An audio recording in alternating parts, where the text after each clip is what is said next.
Hello everyone, I'm back with another Reddit Addicts episode. If you find my videos entertaining, please kindly subscribe and like them. Thanks to everyone for your suggestions and kind notes. Now, let's get started with today's exciting stories. My ex, 24F, cheated on me and now won't let me out of the tenancy. Me, 22M, my girlfriend, 24F, of 4 years and some friends went nightclubbing a couple of days ago. It wasn't a heavy night, but she did get quite drunk despite us just recently talking about her limits with alcohol. About halfway through the night, she came up to me outside, after disappearing off for a while, holding hands with an older man and stated she was going to the toilet with him, behind a building, not the actual toilet. They both came back about 5 minutes later, but she ignored all my attempts to get her to come with me. They both had their phones out like they were exchanging numbers, and she just completely refused to come home with me. Rightly or wrongly, I wasn't going to physically remove her from the situation. I checked her location when I got home and saw she was at someone else's house in a totally different part of town.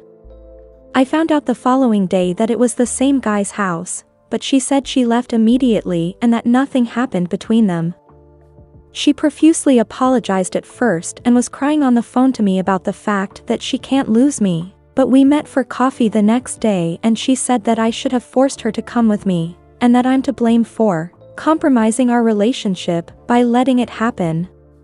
A couple of days later, she turned up at my house, despite me telling her not to, telling me she was going to hang herself and that she had taken a load of drugs. My friend overheard all of this and saw that she had driven off, having stated she was on drugs.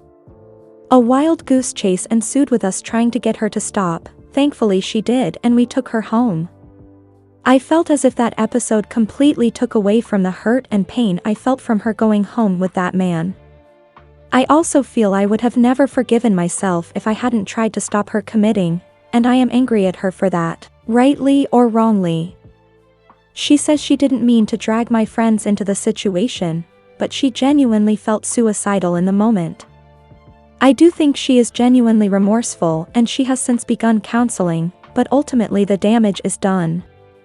I have since broken up with her, but she is refusing to let me find a replacement tenant for our flat that we only just recently began renting together. UK. What on earth am I supposed to do? Comment 1. You guys are young. I recommend talking to her and telling her it's over and that you guys need to be adults about this and speak to the landlord. It's going to be tough, but she needs to learn her lesson about how she treats people she supposedly loves. About the whole threatening suicide thing. It's only for attention.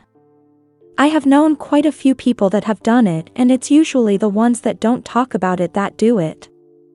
My one friend joked about it sometimes, but he never said, I am just gonna KLL myself. If she doesn't like the consequences of her actions, maybe she needs to stop doing those actions. Partying and getting wasted can diminish any reasoning or ability to make good choices. If you do love this girl though, give her the ultimatum of drinking or you. She cannot have both. Comment 2. Oh, I know I am just kind of making a generalization about the saying it for attention thing cause people do that a lot. 2 of my friends. One hung himself. He would talk about it often, but we would usually get him laughing and get him out of that state of mind. He moved across country and couldn't find a job. What is messed up is my husband raised almost $12,000 for his funeral, and we would have done the same thing if he would have asked for help, to get necessities or to get back home. The other friend had a skateboard accident, developed CTE, and told us he had a huge urge to walk into oncoming traffic. We told him he needed to get some professional help and maybe some meds to help regulate what his brain was doing. I talked to him through text and told him we needed him around, and he said he would be. Not even 2 weeks later, he walked onto a high-speed street in front of a car going 50 miles per hour. 80 kilometers per hour. The person driving will have to live with that for the rest of their lives. Comment 4. Honestly, talk to your landlord and try to get out of there immediately. This girl sounds incredibly manipulative and not good for your health. She threatened her own life and even tried to blame you for her own choice to cheat on you. People who lack accountability don't deserve a second chance, Imo. Also, if she threatens her life again in any sort of way, I say tell her friends or family. After that, whatever happens to her is on her and not your fault in any way. As someone who's been through that with an ex, it's very draining and destructive to your mental health feeling responsible for them possibly offing their self. Comment 5. Wow, the way she tries to blame it on you. Totally her fault. I mean, how drunk can you get if you are willing to sleep with some stranger old dude while your boyfriend is screaming for you? WTF. I can't even imagine to get drunk like that. We hope you enjoyed this story. Thanks for watching and hope to see you in the next video. And before you go, please be sure to subscribe for more.